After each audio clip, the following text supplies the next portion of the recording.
Hello everyone, and once again Simchat Purim. In this video we are going to look at the moment when Esther reveals Haman's plot. So I'm going to read with you some of the verses. This is chapter 7 in the Megillah, and I'd like you to think about two issues. First is a question: what if Esther had not revealed the plot? What if she didn't tell? And think about that question in the context of so many other episodes of violence and anti-Semitism against Jews throughout history. The second question concerns not only the character of Esther, but the power of Esther. How powerful do you believe she is? We were introduced to her as a young woman. She was basically commanded by Mordecai not to reveal her identity. So the assumption is that she is somewhat meek and passive, but think about Esther's role within the palace and think about her power as we share these verses. The context, the background: Esther has invited the king and Haman to a second banquet. And on the second day of this banquet, the king asks Esther the same question that he had asked her previously. What is your wish, Queen Esther? It shall be granted you. And what is your request? Even to half the kingdom it shall be fulfilled. Clearly, the king was captivated by his queen, but think about the fact that early on we learned that there was a regulation prohibiting anyone from entering the king's chamber unless the king extends his scepter. And so the assumption is the king is this most powerful man who can execute anybody at his behest. And at this point, however, he not only is so enamored with his queen, but he offers her half of the palace. Half of the palace. This is certainly a significant amount, and he is willing to do almost anything. At this point, Esther responds to the king: if your majesty will do me the favor, and if it pleases your majesty, let my life be granted me as my wish, and my people as my request. Esther appears deferential. Is she deferential for political reasons? Is she deferential for tactical reasons, or perhaps both? We understand from the story that Esther pretty much can do whatever she wishes and say whatever she wants, because the king pays deference to her more than, I think, the reverse. But the queen is, I think she's very clever, and she's subtle and diplomatic, and she approaches the king in a non-antagonistic manner by saying, first, let me live. And since we know how the king is captivated by her beauty and by her charm and the externals, at least, he certainly would not want anything to no physical harm to Esther. So she first mentions herself, and then she mentions the people. Not because she places herself above the people, but because I think she's clever enough to understand how the king thinks. And then, after revealing what the ultimate concern, she goes back and reveals some of the details. We have been sold, my people and I.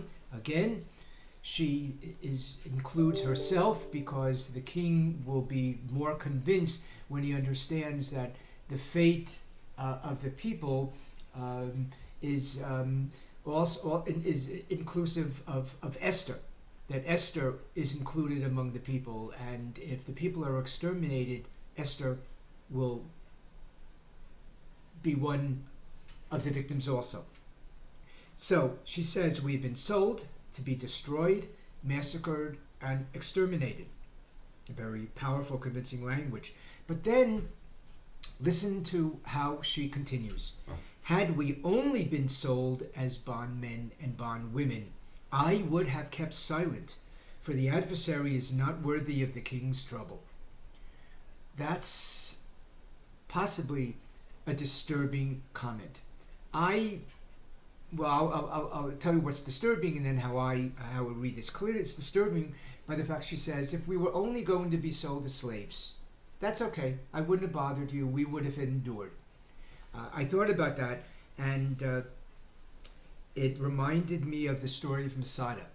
We know the 1,000 or so people often referred to as zealots who managed to escape the Roman attack of Jerusalem. They managed to travel to the Negev and to reside in this fortress known as Masada. When the Romans finally arrived there, the Romans, we assume, had they conquered this group of zealots, they would have taken many to captivity. Some certainly would have been killed. Perhaps even many of the men would have been killed.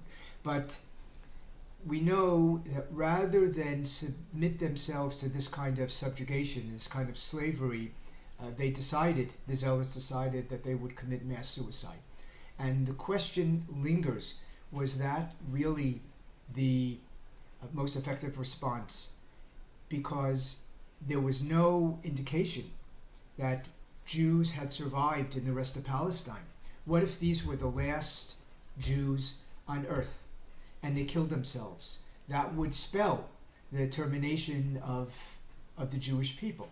Perhaps, even if some had been killed, if they had submitted themselves to be slaves, if they were, after being vanquished by the Romans, they returned to Rome where they became slaves, there was still a chance for a good segment to survive and to raise families with the hope that one day they would be released and become free again. So the question about Masada is, should they have committed suicide knowing that there was a possibility of survival? Here too we could ask that question. Would it have been preferable to remain as slaves? Is that what Esther is saying? Yes, we would have been slaves and we would not have, certainly this was not desirable, but at least we would survive, at least our community would remain alive, whereas extermination spells the end of the Jewish people. So I like to think that perhaps Esther was not truly making a comparison between extermination and slavery, but perhaps she just gave that as a way to placate the king and to say, I wouldn't have bothered you if all he asked, all the request would have been for us to become slaves. But because of the extermination, I have to speak to you. I have to speak before you. Maybe Esther, saw no distinction between being slaves and being exterminated. But the way she presented to the king, she, in essence, let him know that she would not have bothered him, would not have even raised this question were it not so urgent. So I like to think that perhaps was her tactical manner. And ideologically, she was not willing to allow her people to become slaves. But at this point, the king then becomes indignant, not directing his anger toward Esther, but toward this anonymous person who, according to Esther, wants to exterminate the Jews. So he asks the question, who is he and where is he who dared to do this? The king doesn't have a clue. He had just enabled Haman, elevated Haman to the second most distinguished position in all of the kingdom. He gave Haman carte blanche to exterminate the Jews out as he wished. And yet here, this monarch has no clue about who this person might be. He doesn't even make he doesn't even make an association. And I think this is part of the danger of how easily it is to convince this monarch to exterminate the Jewish people. And I would suggest that had Haman approached the king and indicated that he wanted to destroy or requested to destroy another minority, the king would have consented. So it wasn't so much Jews, but more so the bribe.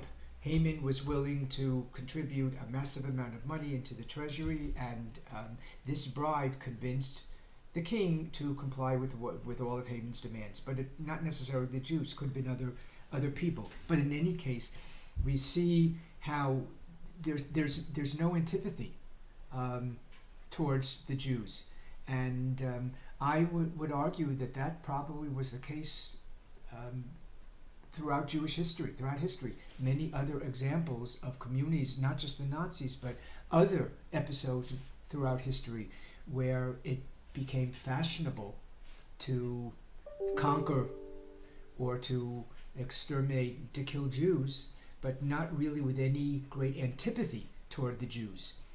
The king acted as if he didn't even know what was going on here. So then Esther has to elaborate and has to provide the details. The adversary and enemy is this evil Haman. So now that she reveals Haman as this diabolical plotter, what does Haman do? Haman cringed in terror before the king and queen. So I pose the question, what if Esther didn't tell? And associate this story with other episodes of anti-Semitism throughout history. But now the second question I ask concerned Esther's real authority and power. Haman cringed in terror before the king and queen. My question to you is, why would Haman cringe? Haman, without any intimidation, without any deferential thinking, approached the king earlier and indicated revealed his plan to kill the Jews. He was not apologetic about it. He showed no fear before the king. So if he displayed no fear at this time when Esther reveals the plot, why should Haman react in terror? Haman, you would think, would respond, say, yes, I'm the one. Remember, we developed this plan, and if Esther is one of them, she deserves to die too. Yet Haman cringes in terror. And my only thought here is that he was not intimidated by the king, but perhaps there was something about Esther which intimidated him. It's the only thing to me that makes sense. So then, after Esther reveals the nature of the plot and identifies Haman, what does the king do? He doesn't respond immediately to Haman. He's furious. He gets up and he leaves the wine feast for the palace garden. He goes away. He doesn't stand there and react other than just take his... It's almost as if, again, the king has no clue. As earlier with Vashti, he doesn't know what to do, and the only response is to get up and to walk away. And when he walked away to the garden, the story continues that Haman remained to plead with Esther for his life, for he saw that the king had resolved to destroy him. But I still think even if he assumed that at this point he was going to die, he was more afraid of Esther than he was of the king.